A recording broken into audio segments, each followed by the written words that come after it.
இன்றைக்கி நம்ம சேனலில் காலிஃப்ளவர் சில்லி செய்ய போகிறோங்க. நல்லா மொறு மொறுன்னு சாப்பிட்டா எப்படி மசாலா உதிராமல் செய்கிறதுன்னு நம்ம சேனலில் பார்க்கலாங்க.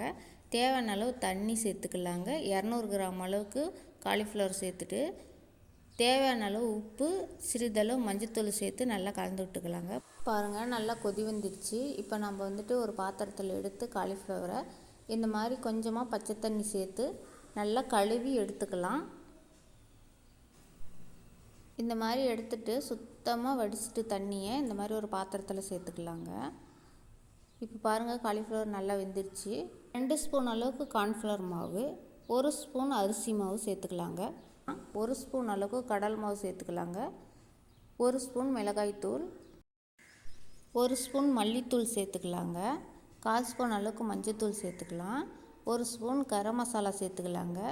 உப்பு தேவையான அளவு சேர்த்துக்கலாம். இப்போ எல்லாத்தையும் சேர்ந்து கலந்து விட்டுக்கலாங்க. மசாலாவை நல்லா பாருங்கள் கலந்து விட்டாச்சு.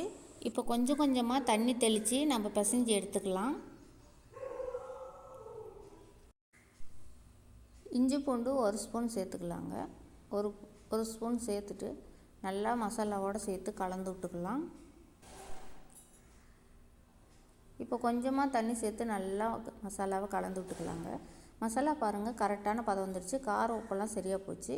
இப்போ ஆற வச்சு இந்த காலிஃப்ளவர் எடுத்து நல்லா மசாலாவோட சேர்த்து ஒட்டுற அளவுக்கு நம்ம கலந்து விட்டுக்கலாம். இப்போ பார்த்திங்கனாவே தெரியும், காலிஃப்ளவரோட மசாலா நல்லா மிக்ஸ் ஆகிருக்கிறது. இப்போ நம்ம சூடான எண்ணெயில் பொரித்து எடுத்துக்கலாம் ஒவ்வொன்றா போட்டு. இந்த மாதிரி மசாலா சேர்த்து செய்யக்கலங்க கொஞ்சம் கூட மாவு உதிராது, மசாலாவும் உதிராதுங்க. பாருங்கள், நம்ம திருப்பி போடுறோம் பாருங்கள், கொஞ்சம் கூட மாவு உதிரல, மசாலாவும் உதிரலைங்க. பார்க்கவே எவ்வளோ கலர்ஃபுல்லாக நல்லாயிருக்கு.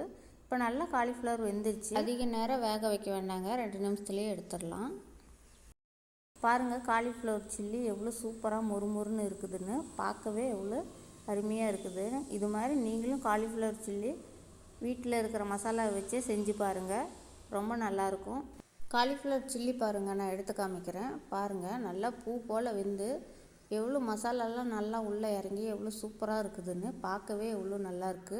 இதே மாதிரி நீங்களும் செய்து பாருங்கள்.